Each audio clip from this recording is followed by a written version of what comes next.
देखो आज ना हमारे सामने दो ऐसे स्कूटर खड़े हैं जो बजट ओरिएंटेड हैं और ऐसे सेगमेंट में आते हैं जो कम मतलब बजट में आते हैं, 1 लाख के अंदर बजट में। और ये दो स्कूटर आपको कम ही देखने के लिए मिलते हैं क्योंकि दोनों ही बेस वेरिएंट है। जब भी आप स्कूटर खरीदने जाते हैं तो शोरूम में आपको उनके टॉप वेरिएंट दिखाए जाते हैं, लेकिन आज हम आपके सामने दो हाईली डिमांडिंग स्कूटर यानी कि जुपिटर 110 का बेस वेरिएंट लेकर आ गए हैं और साथ ही में एक्टिवा का बेस मॉडल यानी कि 110 का बेस मॉडल। दोनों में ही 125 सीसी वाले वेरिएंट भी आते हैं, लेकिन बेस वेरिएंट का भी हम आपके सामने एकदम 110 में बेस वेरिएंट लेकर आ गए हैं। दोनों में क्या क्या डिफरेंस है आइए एक एक करके देखते हैं। सबसे पहले हम बैठ जाते हैं, सबसे पहले हम जुपिटर पे आपको बैठ के दिखाते हैं इसकी सीट कंफर्ट कैसी होने वाली है। तो यहाँ पर जैसे ही आप जुपिटर पे बैठेंगे तो देखिए 770 mm की सीट हाइट होने वाली है। तो अगर आपकी हाइट कम भी है, देखिए उतार के एक बार स्टैंड से दिखा देते हैं, तब भी आप इसे आसानी से चला सकते हैं। यहाँ आगे तक बैठ सकते हैं, सीट बहुत ज़्यादा कंफर्ट है। साथ में यहाँ पर 104 kg का कर वेट है, मतलब उतनी ज़्यादा भारी नहीं है, नॉर्मल वेट होने वाला है। अब एक बार हम आपको एक्टिवा पे बैठ के दिखा देते हैं कि एक्टिवा का वेट किस तरीके से होने वाला है। अब देखिए एक बहुत अच्छी चीज़ बताने वाले हैं हम आपको थोड़ी देर बाद।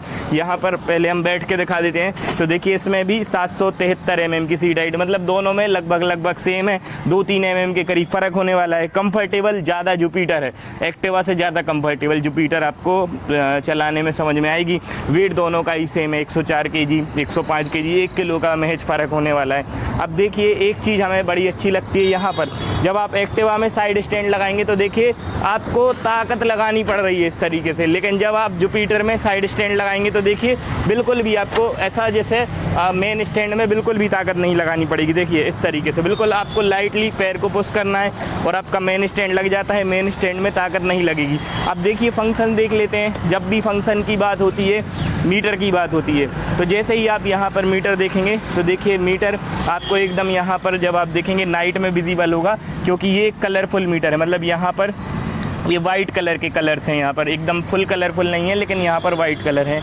यहाँ पर इको पावर मोड दिखाएगा, यहाँ पर पेट्रोल का सिग्नेचर है, यहाँ पर इंजन इमोबिलाइज़र है, यहाँ पर टर्न ऑन इंडिकेटर और अपर डिपर वाली लाइट यहाँ पर दी हुई है, TVS का लोगो है।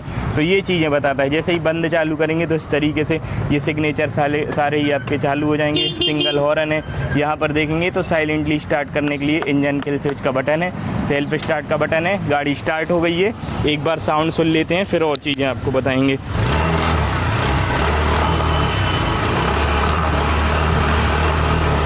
बढ़िया है, बेस अच्छा सुनने के लिए मिलेगा। अब देखिए बेस वेरिएंट में आपको एक चीज़ हम दिखाएं, यहाँ पर किसी तरीके से कोई भी आपको चीज़ें देखने के लिए नहीं मिलती, जैसे कि चार्जिंग का सॉकेट नहीं मिलेगा।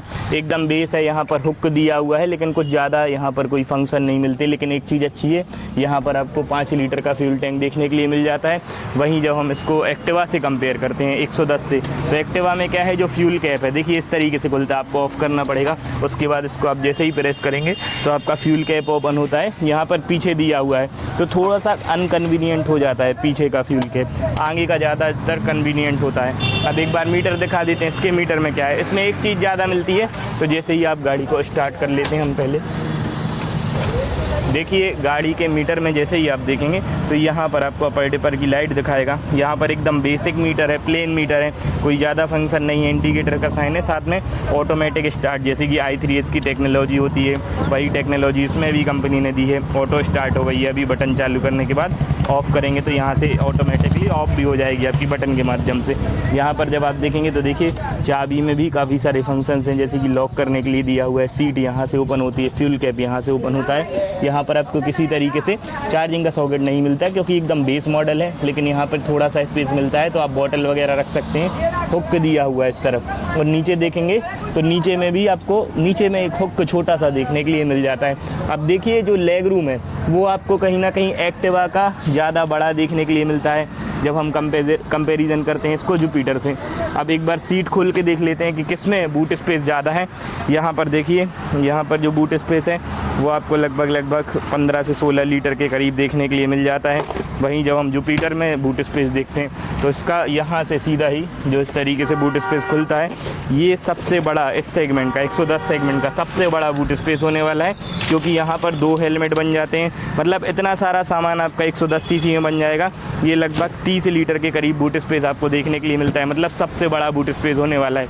अब एक बार फ्रंट का प्रोफाइल चेकआउट करवा देते हैं। तो यहाँ पर आप देखेंगे तो देखिए गाड़ी को स्टार्ट करने के बाद एक लाइट ऑन होती है यहाँ पर, जैसे ही आप ऑन करेंगे तो लाइट जो है वो यहाँ पर आपको देखने के लिए मिल जाती है इस तरीके से। इंडिकेटर्स में आपको देखने के लिए मिल जाते हैं इस तरीके से। साथ में यहाँ पर जो लाइट है वो LED में देखने के लिए आपको मिलती है। यहाँ पर आपको TVS का साइन देखने के लिए मिल जाता है 3D में। साथ में यहाँ पर जब आप देखेंगे तो देखिए एकदम प्लेन बेसिक ब्लैक होने वाली है। इसमें एक और कलर वेरिएंट आता है, वो टॉप वेरिएंट में आता है, मून लाइट ब्लैक उसको हम बोलते हैं। और साथ में यहाँ पर जब आप टायर देखेंगे तो देखिए बेस मॉडल में ड्रम वाले टायर आपको देखने के लिए मिलते हैं। 90-90-12 का ट्यूबलेस टायर है, ड्रम ब्रेक हैं, टेलीस्कोपिक फॉर्क सस्पेंशन हैं जो डबल होने वाले हैं। साथ में जब हम इसको एक्टिवा से कंपेयर करते हैं तो एक्टिवा में जैसे ही आप फ्रंट का लुक देखेंगे तो देखिए बल्ब वाली हेडलाइट देखने के लिए मिलती है, बल्ब वाले इंडिकेटर देखने के लिए मिलते हैं। वहाँ पर आपको जो इंडिकेटर तो बल्ब वाले हैं लेकिन लाइट आपको यहाँ पर LED में देखने के लिए मिल जाती है। अब यहाँ पर ये फ़र्क हो जाता है, मतलब चेंजेस। अब देखिए बिल्ड क्वालिटी एक्टिवा में भी और जुपिटर में भी, दोनों में ही फाइबर है। कुछ पार्ट मेटल का है, जैसे कि यहाँ पर ये मेटल का दिया हुआ है। साथ में जब आप टायर देखेंगे तो हमेशा ही बेस मॉडल में जो टायर है वो यहाँ पर आपको ड्रम वाला टायर देखने के लिए मिलता है इस तरीके से। इसको एलॉय व्हील्स नहीं मिलते हैं, 90-90-12 का टायर देखने के लिए मिलता है। हालांकि ये ट्यूबलेस वाला टायर होने वाला है। अब एक बार आपको पीछे की चीज़ें दिखा देते हैं किस तरीके से होने वाला है रियर का प्रोफाइल। तो यहाँ पर जब आप जुपिटर का देखेंगे तो जुपिटर में L लाइन डिज़ाइन की LED टेल लाइट देखने के लिए मिलती है। यहाँ पर जो इंडिकेटर्स हैं उसको ऐसा फिटमेंट किया है कि LED की तरह देखने पर लगते हैं, लेकिन ये बल्ब वाले हैं। जुपिटर की यहाँ पर आप देख सकते हैं इस तरीके से ब्रांडिंग आपको देखने के लिए मिल जाती है, यहाँ पर 3D में होने वाली है। साथ में जब आप देखेंगे नीचे तो देखिए यहाँ पर एक सस्पेंशन से सिंगल इस तरफ और दूसरी सिंगल ही सस्पेंशन से दूसरी तरफ नहीं है। हालांकि ये एडजस्टेबल है और ये जो टायर है ये 90-90-12 का है, मतलब पीछे और आगे का जो टायर है वो सेम साइज़ का होने वाला है। यहाँ पर ड्रम के साथ आता है।